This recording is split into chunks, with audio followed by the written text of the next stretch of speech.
level of the original idea. This is the ideal situation. The original idea exists in the mind of the ultimate, the God.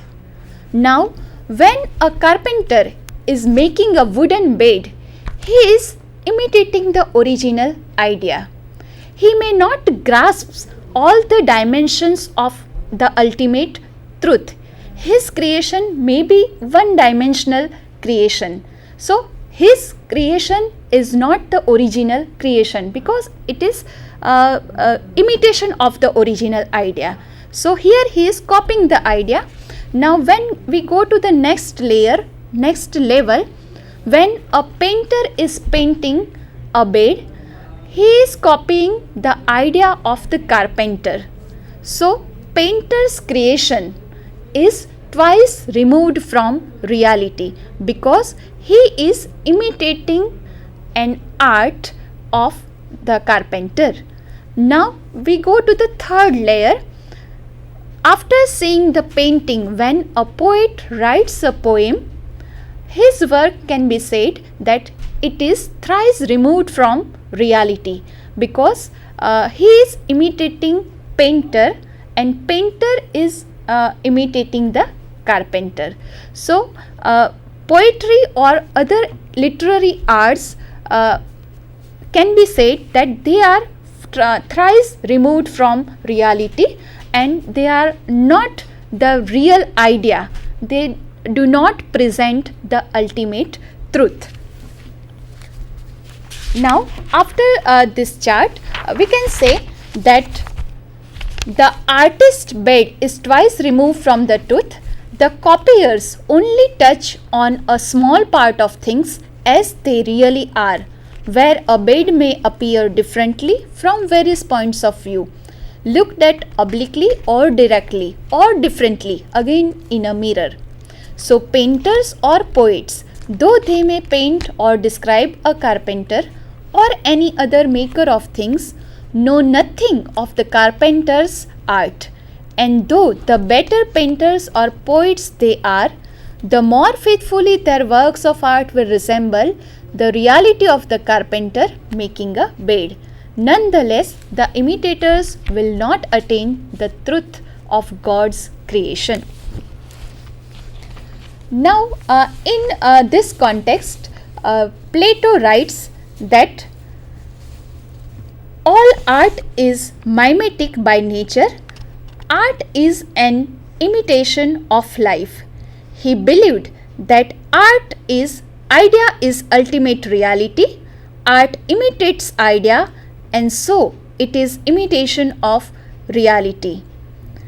We go to the second point in the slide that this view of mimesis is pretty deflationary, for it implies that mimetic art like drama or fiction or representational painting does not itself have an important role to play in increasing understanding of human beings and the human world. Now, later on, Plato's student Aristotle defended poetry on other grounds in his famous book Poetics. Plato wrote about mimesis in both Ion and the Republic. In Ion, he states that poetry is the art of divine madness or inspiration because the poet is subject to his divine madness. It is not his or her function to convey the truth. I would like to throw some light on the words madness and inspiration, and for that I would invite Dipali ma'am. Okay, so when Alka, it is said that poetry it triggers of divine madness. Generally, it is said that when a poet composes a poem, he or she is inspired by muses. Now, when somebody is inspired by somebody else, then he or she is not in her real frame of mind. He or she is acting as a possessed person. And when somebody writing in this kind of state, it is not worthy to be followed. So, poetry is written in a state of inspiration or in a kind of possessed position by muses, so it is a kind of divine madness or inspiration. In Book 2 of the Republic, Plato describes Socrates' dialogue with his pupils. Socrates warned that we should not seriously regard poetry as being capable of attaining the truth, and that we who listen to the poetry should be on our guard because it takes us to the world of emotions against its seductions, since the poet has no place in our idea of God. To summarize the theory of mimetic art, I would like to say that according to Plato, art is at best useless. Why is he calling the poetry as useless? Because it serves no useful purpose in society. As an imitation of nature, it added no knowledge, no intellectual value. Art is an imitation of an imitation, thus barely real at all. We have known earlier that he wanted his statements to be future guardians, and he thought that future guardians must not be imitative. If they go on imitating things, it will form a kind of habit in them. They will not be independent thinkers. That is why he objected against the poetry. The second was poetry is potentially dangerous because it is deceptive. For example, in one of the poems of Homer, he has compared the character Hercules with a lion. When a reader reads it, what actually the characteristics of Hercules is not interpreted by the reader. He has his own ideas, he develops his own emotions on reading this particular comparison. So what it is and what it represents are the two different things, and this is how Plato says that poetry is deceptive. So here, Alka, we can say that when, as you gave the example of Hercules presenting in the form of a lion, here we can say that after watching this kind of situation or after reading this kind of text, the reader feels a kind of confrontation that what is real and what is unreal, and this confrontation may lead him to certain actions which are not desirable as a good citizen. Right, you are very right. Thus we can say that poetry takes us away from reality, and this is how it deviates us. Sometimes what happens, I watch some movie and I feel like imitating it, and then my rational self develops certain thinking in me whether I should imitate this person, whether I should go for it, or whether I should do something which is really good for the society. So this kind of conflicts are also arised when we see any mimetic art. So Plato warns us that we should always be alert, we should always be rational, we should not be carried out by the emotions which the mimetic arts develops in us. Right. So it is deceptive in nature. Right. It is also politically dangerous. See, Plato gives more importance to society's well-being and not to the well-being of the individual. On imitating the mimetic art, what happens? We think of our own well-being. We try to imitate it and forget the social well-being of society. And this is how it is politically dangerous also. So this is what we have discussed under the mimetic theory of art. Okay. After discussing the mimetic theory of art, let us go to the third and the final ground, that is the emotional ground on which Plato objected the poetry. Here is one example given by Homer, and I would like Alka to share some views on this emotional ground. On the screen you can see one extract from Homer's poem.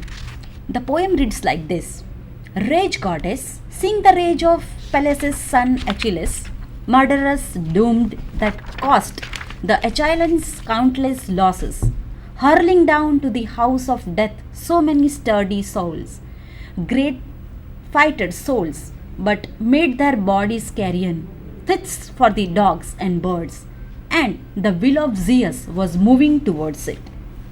See friends, when we read these lines, what happens to us?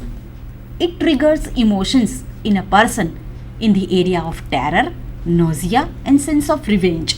It destabilizes a person's psychology. His sense of judgment is lost. That is why Plato has said that it takes you away from rationality. So ban it. Don't read it. Don't use it in your studies. Right. So, in this connection, Plato says that soul of man has higher principles of reason, which is the essence of its being, as well as lower, constituted of baser impulses and emotions. Whatever encourages and strengthens the rational principle is good, and emotional is bad. Here, the third point, poetry waters and nourishes the baser impulses of man, emotional, sentimental, and sorrowful. And on this ground, Plato objected poetry. So, friends, we have seen three grounds on which Plato objected. Plato presented his objections to poetry. But, friends, let me remind you that these are some views, one of the views, and these views are standing on Plato's assumptions that idea is the absolute reality. What we see is not real. The pen which you see is not real, but the idea of the pen which is there in the mind of the Almighty God, it is the ultimate reality. But friends, as students of literature, we should not be blinded by one theory. We should be broad in our interpretations. We should have some other interpretations also. So I would like to ask you whether should we uphold Plato's view in totality? Should we uphold Plato's views in totality? If we don't want to do it, and if we want to raise questions, we should raise questions in such a way that it leads us to a different understanding of poetry. Which are these questions? Are ideas and rationality the absolute reality? Does the poet destroy the reality or create or construct the reality? Should we consider emotions and feelings as the baser or lower part of our being? What are the multi-dimensional effects of poetry, fine arts, movies, or any other art form on your life?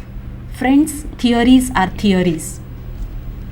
They are good. They are standing on somebody's assumptions. But we have to develop our interpretations also, and for that, ask yourselves these questions and broaden your interpretations. So, thank you, friends, for this nice discussion. May you have a very good discussions on the next topic. Thank you all.